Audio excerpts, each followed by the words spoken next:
बिस्मिल्लाहिर्रहमानिर्रहीम। हम अपने इस लेक्चर में थ्योरी ऑफ ऑटोमेटा के जो टॉपिक हम डिस्कस कर रहे थे कि एनएफए, आरई और डीएफए की इक्विवेलेंस से रिलेटेड, उसी सिलसिले को आगे बढ़ाएंगे। और आज का लेक्चर पर्टिकुलरली हम देखने वाले हैं डीएफए और आरई के रिलेशन को। आइए देखते हैं। पिछले लेक्चर में हम आपको याद है कि अभी तक जो काम कर रहे थे उसमें हम एनएफए और डीएफए पहले देख चुके हुए हैं कि ये आपस में इक्विवेलेंट मशीन है, और इक्विवेलेंस से याद रहेगा आपको कि हम दोनों तरफ का रिलेशन देख लेते हैं, और ये हम प्रूफ बाय कंस्ट्रक्शन कर रहे थे। इसी तरह से आरई और एनएफए के बारे में भी हम देख चुके हैं कि आरई एनएफए ये भी इक्विवेलेंट मशीनें हैं, और हम इसके ये दोनों साइड्स को इस तरह से प्रूफ कर चुके हुए थे। टू वे प्रूफ करना होता है, वो प्रूफ बाय कंस्ट्रक्शन हमने किया। और आज का लेक्चर जो है वो डीएफए और आरई से रिलेटेड है, और ऑब्वियसली इसको भी हम टू वे प्रूफ करने की तरफ जाएंगे। याद होगा कि ये हमने बात की थी कि हमने अगर इनकी इक्विवेलेंस प्रूफ करनी है तो हमें ये सब, अगर हम एज ए सेट डील कर रहे हैं, क्योंकि हमारे एनएफए जो है वो एनएफए एक सेट ऑफ लैंग्वेजेस को के लिए बनाया जा सकता है, और जिसको हम रेगुलर लैंग्वेज कहते हैं, उसी के लिए फिर हमने देखा कि डीएफए भी बनाए जा सकते हैं। हर लैंग्वेज के लिए, हर रेगुलर लैंग्वेज के लिए एक डीएफए बनाया जा सकता है, हर रेगुलर लैंग्वेज के लिए एक एनएफए बनाया जा सकता है, और हर रेगुलर लैंग्वेज के लिए आरई लिखा जा सकता है। आज हम देखेंगे कि फिर इसका मतलब ये है कि आरई और डीएफए जो हैं इनके आपस में रिलेशन ये है कि ये भी इक्विवेलेंट मशीनें हैं, और इनकी इक्विवेलेंस को चेक करने के लिए, यानी हम अपने इस पोर्शन पे आज काम कर रहे होंगे। ये जो ब्लू है, रेड है, काम कर रहे हैं अपने इस पूरे रोड मैप में हम देखें तो। और इसमें आज फिर अब हम जिस तरफ टू वे हमें काम करना होगा, यानी हमें आरई टू डीएफए और डीएफए टू आरई भी करना है। मैं पहले एक कमेंट करना चाहूँगा डीएफए टू आरई के ऊपर कि इसको बेसिकली अगर आप लास्ट लेक्चर देखें तो ये काम हम कर चुके हैं, क्योंकि लास्ट लेक्चर में हमने एनएफए को कन्वर्ट किया था किसमें, आरई में। और उसके लिए हमारे पास, आपको याद होगा कि हमने जीएनएफए बनाया था, और जीएनएफए के बाद फिर हमने टू स्टेट जीएनएफए बनाया था, और उस तरह से टू स्टेट जीएनएफए बना के हम उसके कन्वर्ट कर लिया था हमने आरई में। आज भी थोड़ा सा अगर डीएफए को आरई में कन्वर्ट करना है तो वही स्टेप्स हैं, मैं तेज़ी से रिव्यू करूंगा, फिर हम आरई से डीएफए की तरफ लौट आएंगे। तो हमें इसके लिए वही काम करना होगा पहले कि डीएफए को सिंप्लीफाई पहले करना होगा। सिंप्लीफाई का मतलब हमें मालूम था कि एक्सेप्ट स्टेट सिर्फ एक होनी चाहिए, और वरना डीएफए की डेफिनेशन अलाउ करती है एक से ज़्यादा एक्सेप्ट स्टेट का होना, लेकिन हम एक फाइनल स्टेट बनाएंगे उसमें, यानी एक्सेप्टिंग स्टेट। फिर उसके बाद स्टार्टिंग स्टेट में कोई इनकमिंग एज नहीं होना चाहिए, और इसी तरह से जो फाइनल स्टेट एक्सेप्टिंग स्टेट है उससे कोई आउटगोइंग एज नहीं होना चाहिए। और हमने ये काम लास्ट टाइम देखा भी था, और ये लास्ट टाइम मैंने एग्जांपल ही डीएफए की ली थी। आपको याद है, इसके लिए हमने फिर दो नई स्टेट्स इंट्रोड्यूस करवा दी थी, एक नई इनिशियल और नई फाइनल, ताकि ये जो इनिशियल में इनकमिंग एजेस हैं यहाँ पर, ये काम जो कि हमारे नहीं होने चाहिए। इसी तरह फाइनल से जो आउटगोइंग एजेस हैं ये नहीं होने चाहिए, तो ये दोनों प्रॉब्लम्स ख़त्म हो जाएंगी। इसके लिए हमने ये एक सिंप्लीफाइड डीएफए हमारे पास बन गया। वो कि अब इसे डीएफए नहीं कहना चाहिए, मैं इसे सिंप्लीफाइड एफए कह देता हूँ कि हमारे पास सिंप्लीफाइड एफए बन गया, क्योंकि अब इसमें डीएफए में ये स्ट्रिंग्स तो एम्प्टी स्ट्रिंग अलाउ नहीं होती हैं। ये सिंप्लीफाइड एफए हमारे पास आ गया। और फिर उसके बाद टू स्टेट हमारे पास एफए बनेगा। टू स्टेट एफए बनाने के लिए हमें वही जनरलाइज्ड वे में चलना होगा कि हमें एक जनरलाइज्ड फाइनाइट ऑटोमेटा बनाएंगे, और जनरलाइज्ड फाइनाइट ऑटोमेटा में आपको मालूम है कि हमारे पास रेगुलर एक्सप्रेशन, जो हर स्ट्रिंग पे, हर ट्रांजिशन पे रेगुलर एक्सप्रेशन लिखे हुए हैं, हम उन रेगुलर एक्सप्रेशन के साथ उनको इकट्ठे करने के हमारे पास कुछ रूल्स हैं कि मसलन ये जो आपके पास एक स्टेट, अगर हम इसको रिमूव करना चाहेंगे, टू स्टेट एनएफए या टू स्टेट एफए बनाना है, तो इनिशियल स्टेट बाकी रहेगी, वो फाइनल, बाकी तमाम स्टेट्स दरमियान से रिमूव कर दी जाएंगी। और उस दौरान ये आरईज जो हैं इनको इकट्ठा कैसे करना है उसके रूल्स हम अपने लास्ट लेक्चर में देख चुके हुए हैं, अभी भी देख लेते हैं। फॉर एग्जांपल ये मेरे पास इनिशियल स्टेट है, ये फाइनल स्टेट है, और मैं इनको बस रिटेन करना चाहता हूँ। बाकी ये जितनी स्टेट्स हैं इन पे जो भी यहाँ पर रेगुलर एक्सप्रेशन दिए हुए हैं, हम इनको किस तरह से, हम पहले ये स्टेट रिमूव करेंगे तो इन रेगुलर एक्सप्रेशन को किस तरह कंबाइन करेंगे इसे देखते हैं। सो Q1 को हम रिमूव करने चले हैं। Q1 को अगर रिमूव करेंगे हम तो मेरे पास ये पाथ जो Q1 से है, फिर यहाँ पर आर्बिट्रेरी इस स्ट्रिंग्स को मैं यानी इस RE से जनरेट होने वाली स्ट्रिंग्स कंज्यूम कर सकता हूँ और फिर इधर आ सकता हूँ। सो इनको इकट्ठा करने का तरीका ये है, अगर मैं इसको R1 कह देता हूँ, इसको मैं R2 कह देता हूँ, तो R2 स्टार R2 स्टार मैं यानी इसका क्लीन स्टार कर लूँगा, जो कि ये शो कर रहा है कि आर्बिट्रेरी लेंथ की ये स्ट्रिंग्स इससे जनरेट हो सकती हैं। और फिर उसके बाद इस RE को अगर मैं RE3 कह देता हूँ तो ये RE3 है मेरे पास। मैंने ये तीनों REs इकट्ठे कर दिए और कंकैटिनेट करके लिख दिए इकट्ठे। ये एक पाथ अकेला जो यहाँ से इस Q0 से अब मैं Q2 के ऊपर लेके जाऊँगा, उसके ऊपर ये RE लिखा होगा। अब मेरे पास दो पाथ हैं, Q0 से एक ये Q2 की तरफ जा रहा है और इसी तरह से एक ये पाथ ऊपर वाला है। अब ये दो पाथ हैं, एक पाथ ये और दूसरा पाथ ये है मेरे पास, तो इनको भी मैं इकट्ठा कर सकता हूँ। सो इनको इकट्ठा करने के लिए मैं यहाँ पर और लगाऊंगा और इन्हें इकट्ठा कर लूँगा। मैंने ये क्विक इसलिए गो थ्रू किया है क्योंकि पिछला लेक्चर जो है वो लास्ट लेक्चर वो इसी चीज़ के ऊपर था, आप उसको रिव्यू कर लें अगर इसको डिटेल से समझना चाहते हैं तो। मैं दूसरे पोर्शन की तरफ जाना चाहूँगा। दूसरा पोर्शन जो है वो ये वाला था कि RE से हम DFA की तरफ आएँ। सो इस पोर्शन को देखते हैं कि ये कैसे होगा। अगेन RE की डेफिनेशन जेन में रहे जिसमें 3 रूल्स हैं और यानी हर अल्फ़ाबेट जो है उसको RE समझा जाता है, एम्प्टी स्ट्रिंग को अल्फ़ाबेट के हर सिंबल को RE समझा जाता है और एम्प्टी स्ट्रिंग को RE समझा जाता है। और इसी तरह से जो REs हैं उनके ऊपर ये बेसिक ऑपरेशंस हों तो उसके बाद नए RE बनते हैं। इसके अलावा RE और कुछ नहीं है। तो इस डेफिनेशन को सामने रखें तो अगर हम DFA की बात करते हैं कि RE के अगेंस्ट DFA है तो फिर होना ये चाहिए कि जो बेसिक सिंबल हैं उनके अगेंस्ट DFA हो, एम्प्टी स्ट्रिंग के अगेंस्ट DFA हो। सबसे पहले देखते हैं क्या एम्प्टी स्ट्रिंग के अगेंस्ट DFA बनाया जा सकता है। तो सबसे पहली बात ये है कि मसलन मेरे पास RE में एम्प्टी स्ट्रिंग आए तो मैं उसके अगेंस्ट एक DFA कैसे बनाऊँगा। ये DFA है ओवर अल्फ़ाबेट AB, मैं ये बना रहा हूँ कि ओवर अल्फ़ाबेट AB है तो यह AB लेके आप यहाँ पर आ जाएं। इधर से आपके पास Q0 या Q0 से Q1 पे आ जाएं आप AB लेके, और यहाँ पर आपके पास अब AB जो मर्जी आता रहे। ये बेसिकली एक डेड सी स्टेट है और यहाँ पर इनिशियल स्टेट ही एक्सेप्टिंग स्टेट है। तो इसका मतलब शुरू में आप यहाँ पर हैं, कुछ भी नहीं आप कंज्यूम कर रहे तो आप एक एक्सेप्टिंग स्टेट में यानी एम्प्टी स्ट्रिंग एक्सेप्ट कर चुके हैं। लेकिन AB कुछ भी आए या उसकी कोई भी स्ट्रिंग आएगी तो आप एक ऐसे स्टेट पर चले जाएंगे जो कि डेड स्टेट है और आपकी जब भी स्ट्रिंग एंड होगी तो आप एक नॉन फाइनल स्टेट में होंगे। सो इसका मतलब ये हुआ कि हम एक RE बना सकते हैं, RE के अगेंस्ट DFA बना सकते हैं जो कि एम्प्टी स्ट्रिंग RE को एक्सेप्ट कर रहा है। फिर इसी तरह से हम इस पे आते हैं कि अगर मेरे पास कोई एक ही सिंबल हो, RE जो है वो भी मेरे पास जो इसके अगेंस्ट बनेगा वो सिंपल RE जो है वो भी यही है A, और इसके अगेंस्ट जो लैंग्वेज जनरेट होगी इस RE से वो लैंग्वेज भी सिंपल, उसमें एक ही लेटर है A। तो अब उसके लिए मेरे पास रूल क्या है कि मैं यहाँ पर आपके सामने ऑटोमेटा बना हुआ है, Q0 से Q1 पे आ सकता हूँ A लेके। उसके अलावा कुछ भी मसलन मेरे पास ये जो A इसमें A था और उसके अलावा हो सकता है B भी था, हो सकता है C भी था, या जो भी सिंबल थे उनके लिए मैंने यहाँ पर ट्रांजिशन बनाई है कि A लेंगे हम Q0 पे तो हम Q1 पे आएंगे, और उसके अलावा कोई भी एक्सेप्ट A कोई भी सिंबल आएगा यहाँ से तो हम एक ऐसे स्टेट पे जा रहे हैं जो कि मेरे पास डेड स्टेट है। फिर चाहे जो मर्जी सिंबल आता रहे मैं एक्सेप्ट नहीं कर रहा, यहीं पर रह रहा हूँ। और Q1 पे जाने के बाद भी यानी मेरे पास अब क्योंकि मैंने सिर्फ एक A को एक्सेप्ट करना था, लैंग्वेज में सिर्फ एक A है, अब उसके बाद A आए B आए या कोई और स्ट्रिंग आए इनमें से सो ये रूल 2 के अगेंस्ट भी हमारे पास DFA बन सकता है, ये भी हमने देख लिया। अब आते हैं रूल 3 के ऊपर। रूल 3 ये कह रहा था कि हमारे पास अगर एक लेट्स से एक FA1 है जो कि लैंग्वेज L1 के लिए और उसका रेगुलर एक्सप्रेशन R1 के अगेंस्ट है।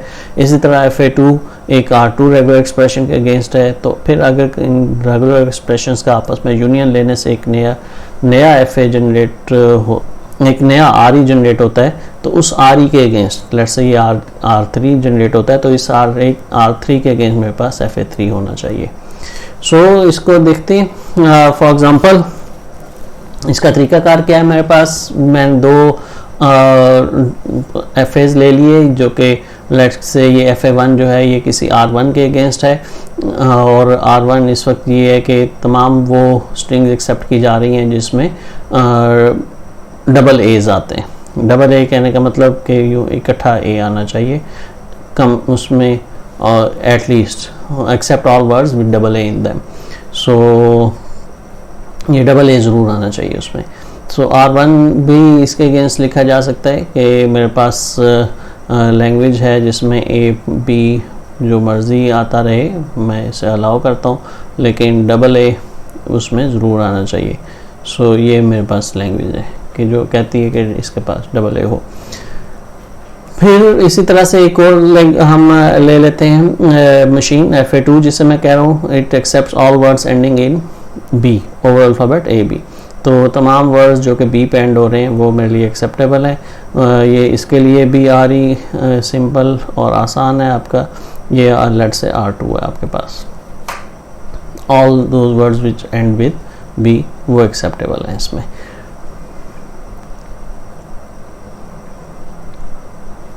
ओके, अब इसके बाद हम एक नया हम आपको मालूम है कि R1 प्लस R2 करना चाहते हैं। R1 प्लस R2 करने के लिए अब तरीकाकार क्या है, आप यहाँ पर नोट कीजिए कि हम ऐसा करते हैं कि अपने आप हम एक नई स्टेट डिफाइन करते हैं Z0, जिसका मतलब Z0 का ये है कि X0 और Y0, कि आप इस वक्त कहाँ पर मौजूद हैं, X0 Y0 पे। यानी हमने बेसिकली दोनों ऑटोमेटा के स्टार्टिंग स्टेट्स को अपनी इनिशियल स्टेट कह दिया Z0, और इससे कोई फ़र्क नहीं पड़ता।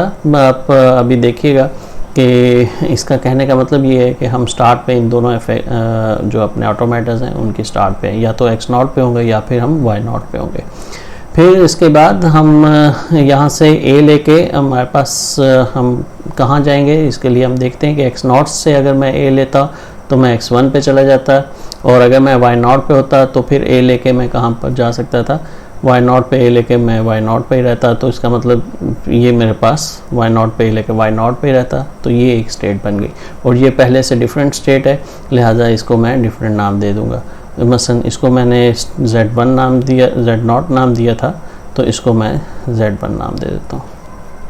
इसी तरह से अब B लेके मैं कहाँ पर जा सकता हूँ, X0 पे अगर मैं होऊंगा B लेके मैं X0 पे ही रहूँगा, और अगर Y0 पे होऊंगा तो B लेके मैं Y1 पे चला जाऊँगा। ये एक बिल्कुल नई स्टेट है, ये पहले से नहीं एग्जिस्ट कर रही, यानी Z0 और Z1 दोनों डिफरेंट स्टेट्स हैं, तो इसको मैं Z3 नाम दे देता हूँ। फिर उसके बाद मैं अब Z1 पे देखता हूँ कि मैं A लेके कहाँ पर जा सकता हूँ।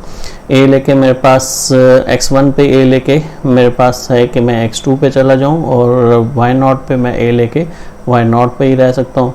सो ये मेरे पास एक नई स्टेट बन गई है, और इसको मैं नाम दे देता हूँ Z4। फिर इसी तरह से मैं अब B का देखता हूँ कि X1 और Y0 पे मैं B लेके कहाँ पर जाता हूँ। X1 पे B लेके X0 पे आ गया, और जो Y0 है उस पे B लेके मैं Y1 पे चला गया। और आप नोट करें ये स्टेट वो Z3 ही है, यानी ऑलरेडी एग्जिस्टिंग स्टेट है Z3, ये X0 और Y1 वाली। इसी तरह से X0 और Y1 पे अगर मेरे पास A आता है तो मैं कहाँ पर जा सकता हूँ, उसको देखते हैं। X0 पे A लेके X1 पर, और Y1 पे A लेके मेरे पास Y0 है। X1 Y0 ये अगर आप देखें तो ये Z1 स्टेट है, ठीक है जी। इसको हम नया नाम देने की ज़रूरत नहीं, क्योंकि ये Z1 स्टेट है X1 और Y0 वाली। फिर इसी तरह से इस पे B लेके कहाँ पर जा सकते हैं, उसको देख लेते हैं। Z3 पे B लेके X0 पे अगर मेरे पास Z3 की डेफिनेशन X0 और Y1 से बन रही है, तो X0 पे B लेके मैं X0 पे ही रह सकता हूँ, और Y0 पे B लेके मैं y1 पे जा सकता हूँ। तो ये x0 और y1 है जो कि z3 की ही डेफिनेशन है। सो इसका मतलब ये z3 है। हम z3 तक स्टेट्स को डिफाइन कर चुके हैं और उनके चेक कर चुके हैं। हम z4 अभी हमारे पास नई स्टेट है, इसके बारे में चेक कर लेते हैं कि a लेके क्या मेरे पास पॉसिबिलिटी है। x2 पे a लेके मेरे पास पॉसिबिलिटी ये है कि मैं x2 पे ही रहूं, और या फिर y0 पे मेरे पास है कि मैं a लेके y0 पे ही रहूं। सो इसका मतलब ये कोई नई स्टेट नहीं बनी, ये मेरे पास z4 ही है, ये z4 ही है। फिर इसी तरह से b लेके देखते हैं, x0 और y0 पे b के साथ क्या मेरे पास है, x2 पे b लेके मैं x2 पे ही रहूँगा, जबकि y0 पे b लेके मैं y1 पे चला जाऊँगा, और ये एक नई स्टेट है, ये पहले से हमारे पास नहीं थी। सो इसका मतलब z5 एक नई स्टेट आ चुकी है मेरे पास। और इसी तरह से मैं इसको भी चेक कर लेता हूँ कि इस पे अब मेरे पास a लेके क्या चांसेस हैं। x2 पे a लेके और x2 पे a लेके x2 ही है मेरे पास, और y1 पे a लेके y0 है मेरे पास। ये स्टेट z4 है, लिहाजा में नई स्टेट बनाने की ज़रूरत नहीं है, z4 स्टेट है। फिर इसी तरह से b के साथ अब हम देख लेते हैं कि b के साथ क्या चांस है। x2 पे b लेके मैं x2 पे ही रहता हूँ, जबकि y1 पे b लेके मैं y1 पे ही रहता हूँ, और ये स्टेट z5 है। सो इसके लिए भी अब मुझे नई चीज़ की किसी ज़रूरत नहीं है। सो इस सारी बात को जो यहाँ पर अभी ये ट्री की फॉर्म में मैंने एक्सप्रेड कर दिया, इसको इकट्ठा करके हम ट्रांजिशन टेबल बहुत इजीली डिफाइन कर सकते हैं। ये कि हम अल्फ़ाबेट कंज्यूम कर रहे हैं A B, alphabet A B के साथ हम ए और बी, हमारे पास सबसे पहली स्टेट z0 थी, और इसको डिफाइन किया कि a लेके आप कहाँ जा सकते थे, z1 पे, और b लेके आप कहाँ पर जा सकते थे, z2 पे। इसका नाम ओके z2 मुझे लगता है मैंने मिस कर दिया है, तो कोई बात नहीं, हमने जो नाम रखे वही चलते हैं। हम z3 इसका नाम रखा हमने इस स्टेट का पर्टिकुलरली, ठीक, वो x0 और y1 वाली स्टेट। फिर उसके बाद मेरे पास z1 के साथ था कि z1 पे a लेके मैं कहाँ पर जा सकता हूँ, एक नई स्टेट थी मेरे पास z4, और इसी तरह से b लेके मैं कहाँ पर गया, z3 में गया। फिर उसके बाद z3 के साथ मेरे पास था कि इसमें a लेके मैं कहाँ पर जा सकता हूँ, z1 पे, और इसी तरह से z3 पे b लेके मैं दोबारा z3 पे ही रहता। फिर इसी तरह से z4 के लिए मेरे पास है कि a लेके मैं z4 पे ही रहता, और b लेके मैं एक नई स्टेट z5 पे चला जाता। फिर z5 पे मेरे पास है कि a लेके मैं z5 पे a लेके मैं z4 पे आ जाता, और z5 पे b लेके मैं z5 पे रहता। सो ये मेरे पास एक टेबल तैयार है, और ये ट्रांजिशन टेबल बन गया मेरे पास एक नए DFA का, और ये DFA बेसिकली इन दोनों लैंग्वेज के इन दोनों लैंग्वेज के और से जो स्ट्रिंग आते हैं उसे एक्सेप्ट करेगा।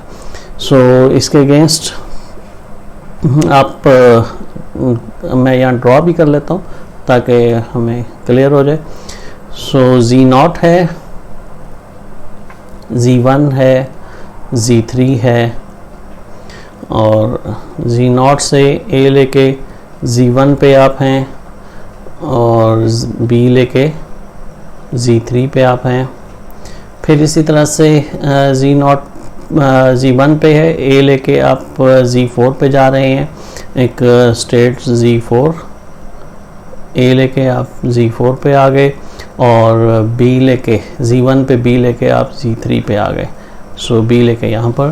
फिर उसके बाद z3 से हम a लेके z1 पे जा सकते हैं, और b लेके हम यहीं पर दोबारा रहेंगे।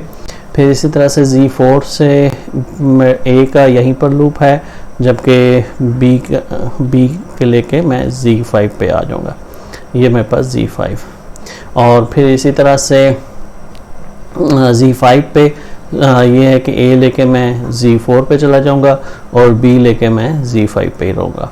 और अब इसके साथ हम आखिर में इनके इनिशियल और फाइनल स्टेट्स को भी अगर कर लें, तो अब इनिशियल स्टेट तो z0 मेरे पास इनिशियल स्टेट है, ठीक है, और फाइनल स्टेट इसमें मेरे पास x2 और y1 जिसमें भी है x2 या y1 वो मेरे पास फाइनल स्टेट होगी। x2 या y1, ये y1 है, सो z3 ये फाइनल स्टेट बन गई जी, z3 मेरे पास फाइनल स्टेट बन गई, और x2 z4 में है, फाइनल स्टेट बन गई, और z5 में y1 है और x2 भी है, इसलिए ये भी फाइनल स्टेट बन गई। सो ये मेरे पास फाइनल स्टेट्स आ गई। और z1 जो है वो फाइनल स्टेट नहीं है क्योंकि इसमें x1 है, y0 है जो कि फाइनल स्टेट नहीं थी। सो इसी तरह से मेरे इसमें भी यानी ये इनिशियल स्टेट हो गई मेरे पास z0, और फाइनल स्टेट जो है वो मेरे पास z3 ये फाइनल स्टेट है, z5 फाइनल स्टेट है, और इसी तरह से z4 फाइनल स्टेट है। तो ये फाइनल स्टेट आमतौर पर उसके अंदर ही लिखा जाता है, मैं भी अंदर कर देता हूँ। ये फाइनल स्टेट है, ये फाइनल स्टेट है, और z4 फाइनल स्टेट है। ठीक हो गया जी। तो ये हमने अपना एक नया DFA बना लिया। अच्छा, ये DFA कौन से क्या एक्सेप्ट करता है? ये DFA तमाम वो स्ट्रिंग एक्सेप्ट करेगा, या तो उसमें AA हो या फिर एंडिंग विद B हो। सो ज़रा ट्रेस भी कर लेते हैं। AA अगर हो, सो AA तो हम चेक कर लेते हैं, एक स्ट्रिंग ले लेते हैं BAAB। चलें इसको B के साथ एंड नहीं करते, ये कर देते हैं, ठीक है। और ऐसा करते हैं BBAA, ये स्ट्रिंग लेते हैं। देखिए क्या पाथ बना हमारे पास B, फिर उसके बाद इसी के ऊपर Z3 के ऊपर ही एक और लूप लिया हमने B का, फिर उसके बाद A के लिए हम कहाँ पर चले जाएंगे, Z1 में चले जाएंगे, और दूसरा A लेंगे तो Z4 में चले जाएंगे, और ये फाइनल स्टेट है। फिर इसी तरह से हम एक और स्ट्रिंग ले लेते हैं। लेट्स से मेरे पास BAB है, इसको भी एक्सेप्ट होना चाहिए, इसमें AA नहीं है लेकिन एक्सेप्ट होना चाहिए। B लेके Z3 पे आऊँगा मैं, और फिर A लेके मैं Z1 पे चला जाऊँगा, और B लेके वापस Z3 पे आ जाऊँगा। सो वो भी एक्सेप्ट हो गई मेरे पास। इट्स मीन कि ये एक्सेप्ट हो रही है। अच्छा, एक ऐसी स्ट्रिंग लेते हैं जिसको एक्सेप्ट नहीं होना चाहिए। फॉर एग्ज़ाम्पल मेरे पास BBA है, क्योंकि ये एंडिंग विद B भी नहीं है और इसमें AA भी नहीं है। सो सिंगल B लेके मैं Z3 पे आऊँगा, Z3 से नेक्स्ट B लेके मैं Z3 पे ही रहूँगा, और फिर A लेके मैं Z1 पे चला जाऊँगा। और Z1 जो है वो फाइनल स्टेट नहीं है, लिहाजा इसका मतलब ये वाला मेरा स्ट्रिंग एक्सेप्ट नहीं हुई, और इसे एक्सेप्ट होना भी नहीं चाहिए था। ये दोनों स्ट्रिंग्स एक्सेप्ट हो गई। सो ये आपने देखा कि हम किस तरह से R1 प्लस R2 के अगेंस्ट मेरे पास एक यानी एक FA1 FA2 को कंकैटिनेट करने से एक नया FA3 बन सकता है। सो इसका मतलब ये इक्विवेलेंस जो है R3 जो है इस वक्त वो इक्विवेलेंट है किसके, FA3 के। अब उसके बाद हम नेक्स्ट रूल की तरफ आते हैं, जिसमें मेरे पास एक FA1 है R1 के अगेंस्ट, FA2 है R2 के अगेंस्ट, और फिर उसके बाद मैं FA3 बनाना चाहता हूं जो कि इस रेगुलर एक्सप्रेशन R3 जिसको मैं डिफाइन करता हूं इन दोनों के कंकैटिनेशन से उसे एक्सेप्ट कर रहा हूँ। सो मैं x0 से स्टार्ट कर लेता हूँ कि x0 से स्टार्ट किया हमने, A लेके कहाँ जा सकते हैं, B लेके कहाँ जा सकते हैं, x0 से A लेके। अब क्योंकि ये हम कंकैटिनेट कर रहे हैं R1 और R2, यानी ये लेट से मेरे पास कोई रेगुलर एक्सप्रेशन जो भी लैंग्वेजेस के बनते हैं हम उन्हें कंकैटिनेट कर रहे हैं। इन अदर वर्ड्स हम मुझे FA1 और FA2 को कंकैटिनेट करना है। सो इनको कंकैटिनेट करने से FA3 बनेगा। अब इनिशियली हम स्टार्ट इस पहले FA1 से शुरू करेंगे। कंकैटिनेशन का मतलब है वो तमाम स्ट्रिंग्स जो कि इस FA से ये FA एक्सेप्ट कर रहा है उन्हें पार्स करके फिर उसके बाद नेक्स्ट उसका पार्ट वो स्ट्रिंग होंगी जो कि FA2 से जनरेट हो रही हैं। सो यानी वो तमाम स्ट्रिंग्स जो कि शायद AA कंटेन करती हैं और सॉरी जिनका सेकंड लेटर B है उसमें वो स्ट्रिंग लेट से कोई होगी और फिर उसको हम कंकैटिनेट करेंगे इस स्ट्रिंग से जो कि यहाँ पर दूसरे FA से जनरेट हो रही है। यानी लेट से ये ऑड एस और ये स्ट्रिंग दो कंकैटिनेट होके एक नई स्ट्रिंग मेरे पास बन रही है। बहरहाल हम आते हैं, अब इसके देखते हैं कि हम ये काम कैसे करेंगे। सो एक मशीन तैयार करने के लिए हम सबसे पहले अपनी पहली FA1 पे स्टार्ट होंगे, x0 पे A लेके हम x1 पे चले जाएंगे। अभी हम इसी मशीन के ऊपर हैं और B लेके भी हम x1 के ऊपर आ जाएंगे। सो इसका मतलब ये हुआ कि मेरे पास, अगर मैं डिफ़ाइन कर दूँ, ये स्टेट मेरे पास Z0 थी, तो ये स्टेट Z1 मेरे पास है। सो मैं अभी यहाँ पर हूँ। फिर उसके बाद अगर Z1 पे मेरे पास A आता है तो हम देख लेते हैं कि A के साथ मैं कहाँ पर जा सकता हूँ। Z1 कहने का मतलब ये x1 है, इस पे A आएगा तो मैं x2 पे चला जाऊँगा और दैट्स इट। और अगर इसके ऊपर B आता है तो मैं कहाँ जाऊँगा, उसके लिए अब मेरे पास है कि मैं x3 पर चला जाऊँगा। अब ये पॉइंट गौर करने वाला है कि जब मैं x3 पे यानी इसकी फाइनल पे पहुँचा हूँ, क्योंकि मैं कंकैटिनेट कर रहा हूँ, तो मैं समझूंगा कि x3 के एंड यानी इस पे आते ही अब पॉसिबिलिटी है कि मैं इस स्टेट की, इस मशीन की स्टार्टिंग स्टेट पे हूँ। यानी हो सकता है कोई स्ट्रिंग ऐसी है जो जब जस्ट यहाँ पहुँचते ही जब एंड हो गई, तो अब उसके बाद नेक्स्ट पार्ट इस मशीन की स्ट्रिंग आ गई, वो स्ट्रिंग है जो ये FA2 से पे एक्सेप्ट होती है। तो इसलिए मैं अपने आप को, जैसे मैं x3 पे पहुंचूंगा, मैं समझूंगा कि मैं इधर फाइनल स्टेट पे हूँ। लेकिन इस x3 पे पहुंचते ही एक और बात भी है कि जब भी अब मैं x3 पे पहुंचूंगा तो मैं अपने आप को इसकी इनिशियल स्टेट पे समझा करूँगा। ठीक हो गया। सो यहाँ x3 और y0 आ गया और ये मेरे पास एक यकीनन नई स्टेट बन चुकी है। इस स्टेट को नाम मैं Z2 ही दे देता हूँ। ये मेरे पास Z3 एक नई स्टेट आ चुकी है। और फिर उसके बाद अब x2 के ऊपर अगर हम बात कर लें, ये क्योंकि एक डेड स्टेट है, A आए या B आए, दोनों सूरतों में आप x2 पे ही रहेंगे। सो यहाँ तो हम कहीं आगे मूव नहीं किया। सो इसके ऊपर बात करते हैं कि इसमें अगर मेरे पास A आए तो x3 पे, A आने पे मैं x3 पे ही रहता हूँ। और याद रखिए, जब भी आप x3 पे पहुँचेंगे तो उसका मतलब ये है कि आप x3 पे भी रह सकते हैं या फिर आप जंप करके y0 पे भी जा सकते हैं। फिर इसी तरह से y0 पे अगर A आता तो फिर क्या हो सकता था, y0 पे A आने से आप y1 पे जा सकते थे। तो इसका मतलब ये हो गया कि ये कंप्लीट एक नई स्टेट की डेफिनेशन बन गई, जो कि Z3 से मैं जहाँ अप्रोच कर सकता हूँ A लेके। सो इसको मैं एक नई स्टेट का नाम देता हूँ। ये जो स्टेट्स थी ये Z2 ही थी। इस स्टेट को मैं Z4 का नाम दे देता हूँ कि Z4 एक नई स्टेट बन गई है।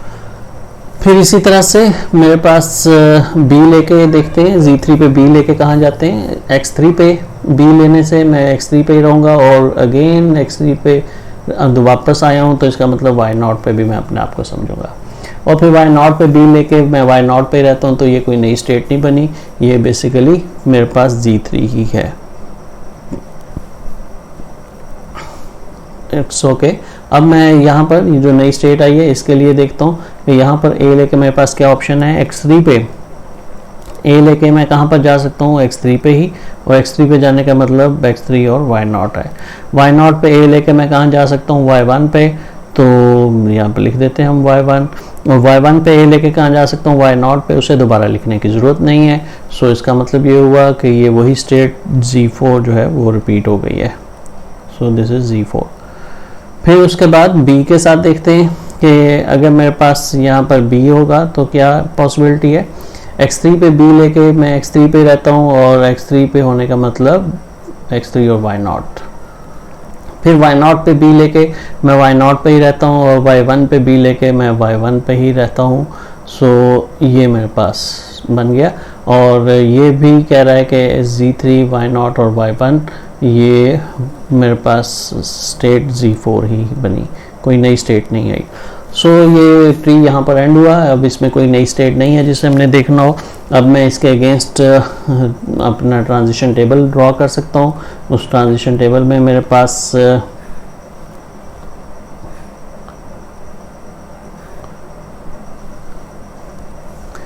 A और B के अगेंस्ट मैं ये ट्रांजिशन टेबल देख रहा हूँ। Z0 से मैं स्टार्ट किया था और Z0 से मैं Z1 पे गया था और Z0 B लेके भी मैं Z1 पे ही था। फिर उसके बाद Z1 पे मैं A लेके कहाँ पर पहुँच गया था जी, Z2 पे। और B लेके मैं कहाँ पर पहुँच गया था जी, Z3 पे। ठीक हो गया। फिर Z2 पे A लेके हम, क्योंकि एक डेड स्टेट थी, Z2 पे ही थे। और Z2 पे B लेके Z2 पे B लेके Z3 पे A लेके मेरे पास Z4 आ गया, और Z3 पे B लेके Z3 पे ही था मैं, और Z4 पे A लेके मैं कहाँ पर जा रहा हूँ, Z4 पे, और Z4 पे B लेके भी Z4 पे। इसके अगेंस्ट अब मैं अगर एक मशीन ड्रॉ करूँ तो मशीन मेरे पास Z0 जो कि A और B कुछ भी आने पर मैं कहाँ पर जा रहा हूँ, Z1 पे, और फिर A लेके Z2 पे, और A आए या B आए मैं Z2 पे ही रहता हूँ। फिर इधर से B लेके मैं Z3 पे, ठीक है जी, Z1 पे B लेके Z3 पे, और Z3 से मेरे पास A लेके Z4 पे, Z4, और Z4 पे A है या B है, दोनों सूरतों में मैं यहीं पर हूँ, और Z3 पे B रह गया, B लेके Z3 पे ही हूँ मैं, तो ये मेरे पास आ गया। अब इसके साथ ही हमें ज़रूरी है कि इनिशियल फाइनल का भी डिसीजन कर लें। तो इनिशियल फाइनल आपकी ये कंकैटिनेशन हुई है, कंकैटिनेशन में एक स्ट्रिंग, क्योंकि हम हमेशा ये समझेंगे कि जो भी स्ट्रिंग है उसका एक हिस्सा इस तरह से आ रहा है, दूसरा हिस्सा इधर, और एंड होना चाहिए उस स्ट्रिंग पे जो कि यहाँ पर एक्सेप्ट हो सकती हो। तो y1 जिस स्टेट में की डेफिनेशन में शामिल है वो हमारे पास फाइनल स्टेट होगी। जैसे कि Z4 एक फाइनल स्टेट नज़र आ रही है आपको, क्योंकि y1 इसमें शामिल है, लिहाजा Z4 जो है वो फाइनल स्टेट है, और इनिशियल स्टेट हमारे पास Z0 है। अब थोड़ा सा इसका एनालिसिस भी कर लेते हैं कि इस मशीन पे क्या एक्सेप्ट होना चाहिए, क्या एक्सेप्ट नहीं होना चाहिए। लेट्स से मेरे पास मैं पहले यहाँ की मैं चाहूँगा कि आर्बिट्रेरी जो भी इसकी लैंग्वेज आपके जहन में है कि इसमें सेकंड लेटर B होना चाहिए था, ठीक है। यानी आपके पास अगर ये L1 मैं इसको नाम दे रहा हूँ, इसकी लैंग्वेज है कि इसमें आपके पास A B B B और फिर उसके बाद A B A B B, इसी तरह से B B A B B B, और फिर उसके बाद A B A 4 लेंथ की स्ट्रिंग्स शुरू हो जाती हैं, ठीक हो गया। और फिर इसी तरह से मैं L2 जो है वो इसकी लैंग्वेज समझ रहा हूँ।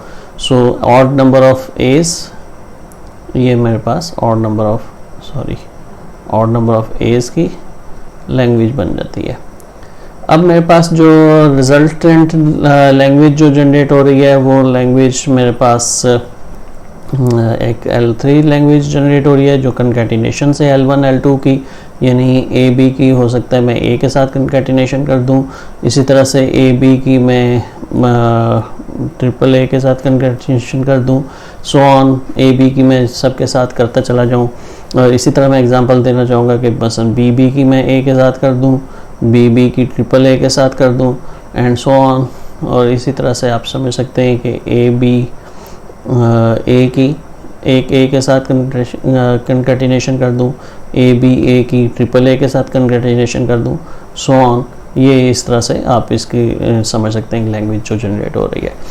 अब हम देखते हैं कि ये FA3 जो हमारे पास बना है इस लैंग्वेज L3 के लिए, क्या ये इस लैंग्वेज के लेटर्स को एक्सेप्ट कर रहा है या नहीं करता।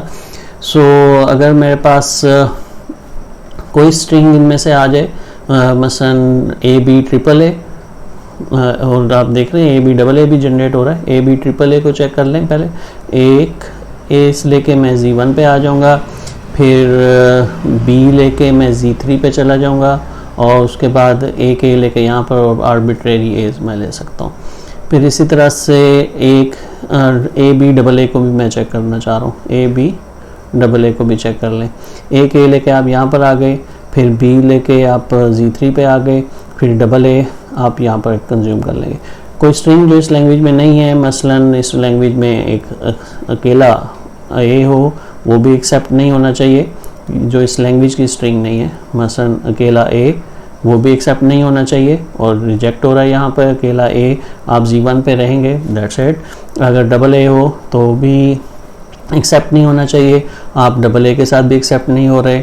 फिर इसी तरह से ए बी भी इसमें जनरेट नहीं हुआ हमारे पास, तो ए बी भी एक्सेप्ट नहीं होना चाहिए इसमें, चाहे सेकंड लेटर बी है। लेकिन उसके बाद जो हमारी दूसरी शर्त थी कि ऑड एज, वो इसमें तो नहीं बनते किसी तरह से भी।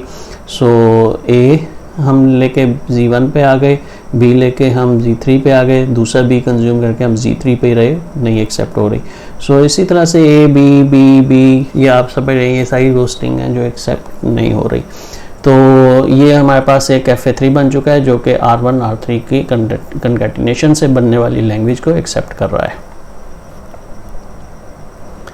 यहाँ पर आपके पास डायग्राम में मैंने क्लीन करके ये डायग्राम कर दी, आप इसे देख सकते हैं।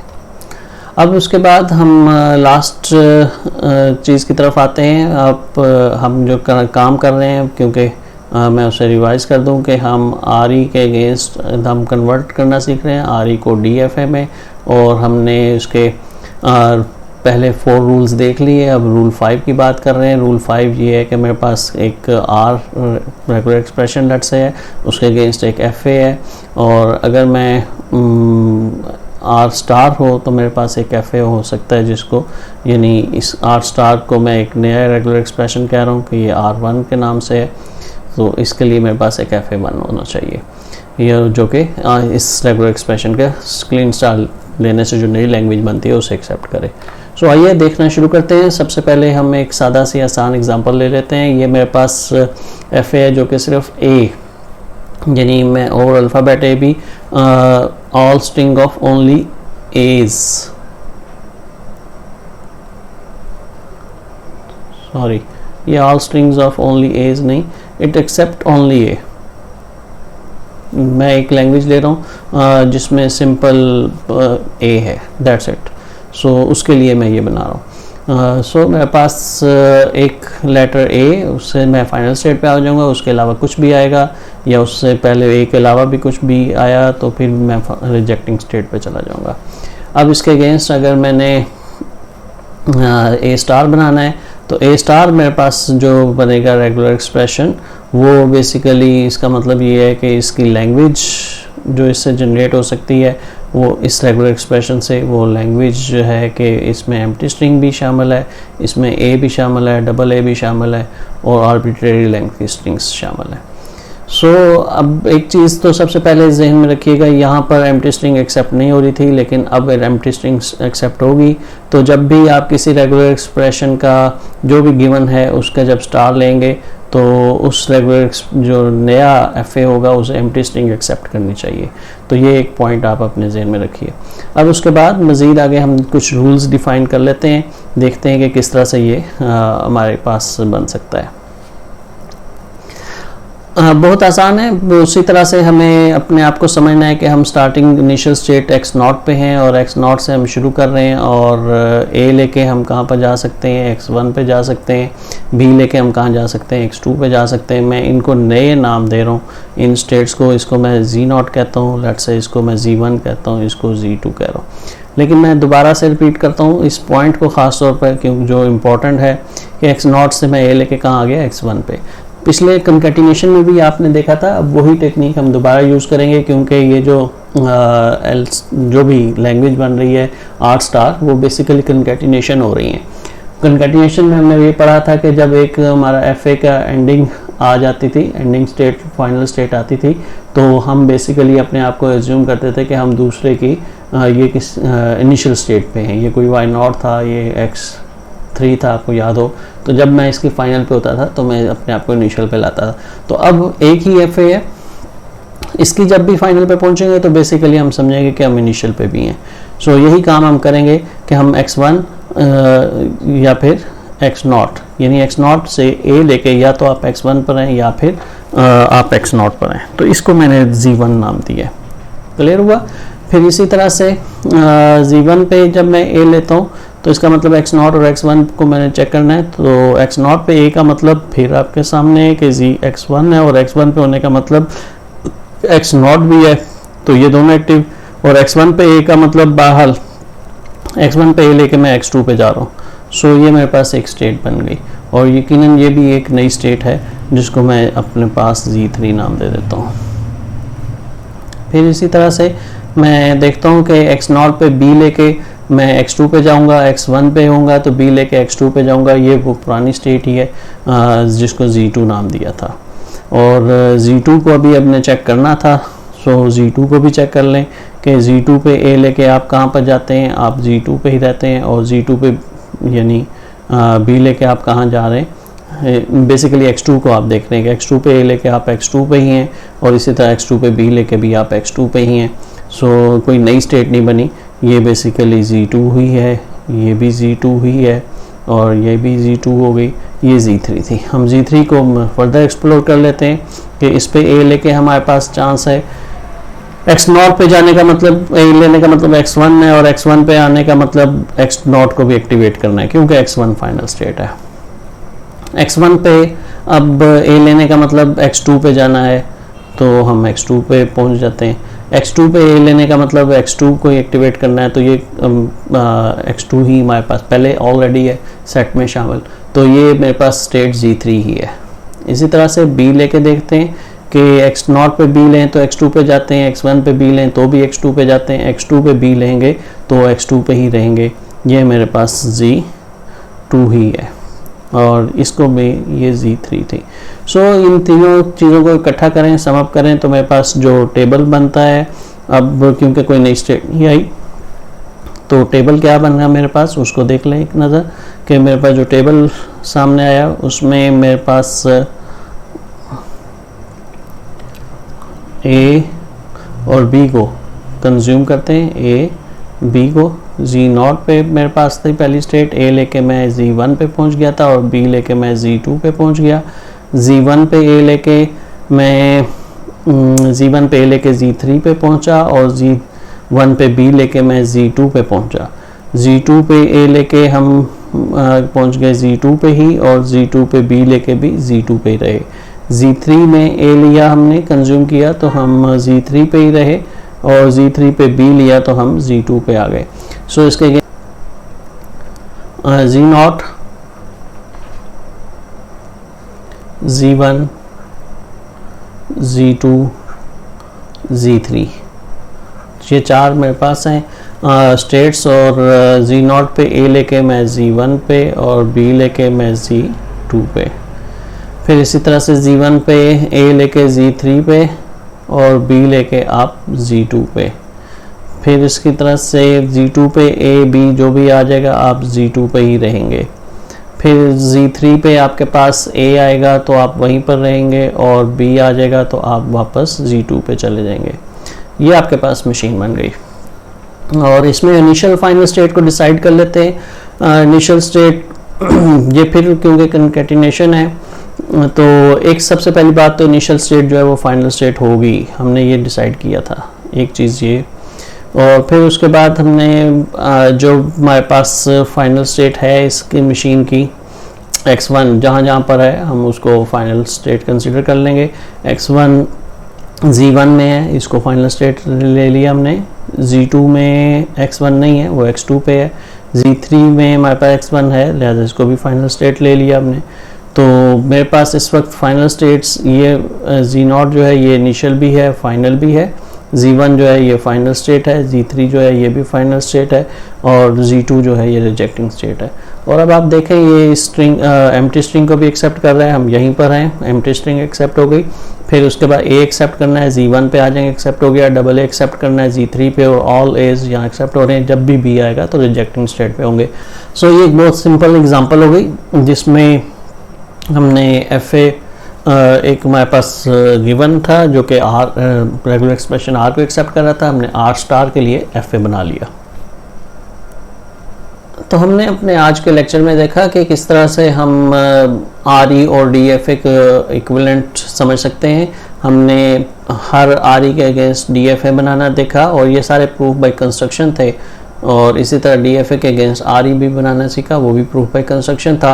और इस तरह हम अपने एक पूरी जो रोड मैप ये कन्वर्जन्स का था यानी NFA, RE और DFA की इक्विवेलेंस प्रूव करने के लिए हमने ये तमाम कन्वर्जन्स देख चुके हैं और ये 2 वे करनी पड़ती हैं हमें।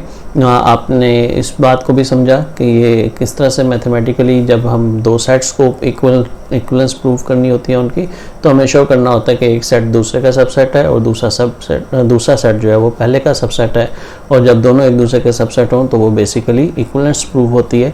तो इसलिए हमने एक को कन्वर्ट करना सीखा दूसरे में और दूसरे को पहले में, RE to DFA, DFA to RE, RE to NFA, NFA to RE, NFA to DFA और DFA to NFA। और इस सारी चीज़ को एक और भी ट्रांजिशन, ये जो फाइनाइट ऑटोमेटा की एक और थोड़ी सी बदली हुई शक्ल को ट्रांजिशन ग्राफ भी कहते हैं, और ट्रांजिशन ग्राफ हर DFA के अगेंस्ट एक ट्रांजिशन ग्राफ बन सकता है और ट्रांजिशन ग्राफ के अगेंस्ट DFA बन सकता है। तो बहरहाल ये क्लीन्स थ्योरम कहलाता है जिसमें ये कंप्लीट प्रूफ किया जाता है, और हमने भी कंप्लीट प्रूफ देखा लेक्चर 5, और ये हमारे पास लेक्चर जो लास्ट लेक्चर था और आज का लेक्चर, ये मिलके हमारे पास एक तरह से कंप्लीट प्रूफ बन गया क्लीन्स थ्योरम का।